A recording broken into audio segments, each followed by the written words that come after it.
ایک دفعہ کا ذکر ہے کہ ایک جنگل میں چوہا اور شیر رہتے تھے۔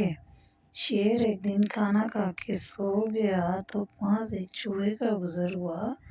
جس نے دیکھا کہ شیر سویا ہوا ہے تو چوہے نے شیر کے اوپر اچھل کود کرنا شروع کر دی۔ اتنے میں شیر کی آنکھ کھل گئی۔ جیسے ہی شیر کی آنکھ کھلی، شیر نے چوہے کو اپنے پنجے میں دبوچ لیا اور غصے سے کرانے لگا۔ جیسے ہی شیر چوہے کو کھانے لگا تو چوہے نے کہا کہ شیر بھائی مجھے مت کھاؤ، میں بھی تمہارے کام آ سکتا ہوں کبھی۔ اس کی یہ بات سن کر شیر نے اسے چھوڑ دیا اور کہا جاؤ، آج تمہاری قسمت اچھی تھی کہ میں نے کھانا کھایا ہوا ہے اور میرا پیٹ بھرا ہوا ہے۔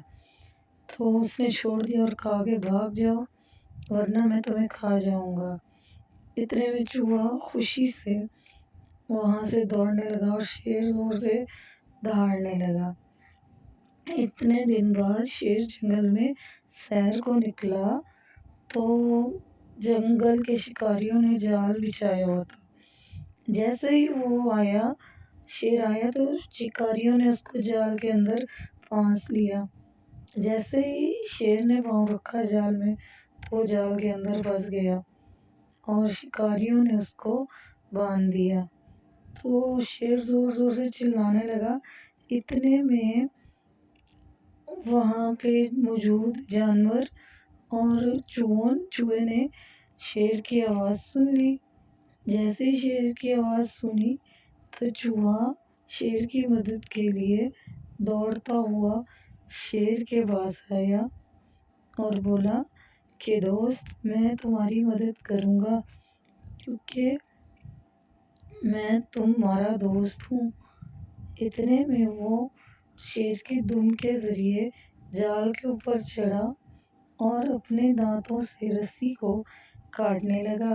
کاٹتے پوری رسی کو چوہے نے اپنے دانتوں سے کاٹ دیا اور جال کو کاٹ کے پھینک دیا اور شیر کو آزاد کروا لیا۔ اب شیر بہت خوش ہوا اور چوہے سے کہنے لگا دوست، تمہارا بہت شکریہ۔ تو چوہے نے کہا کہ اوکے دوست، اب میں جاتا ہوں۔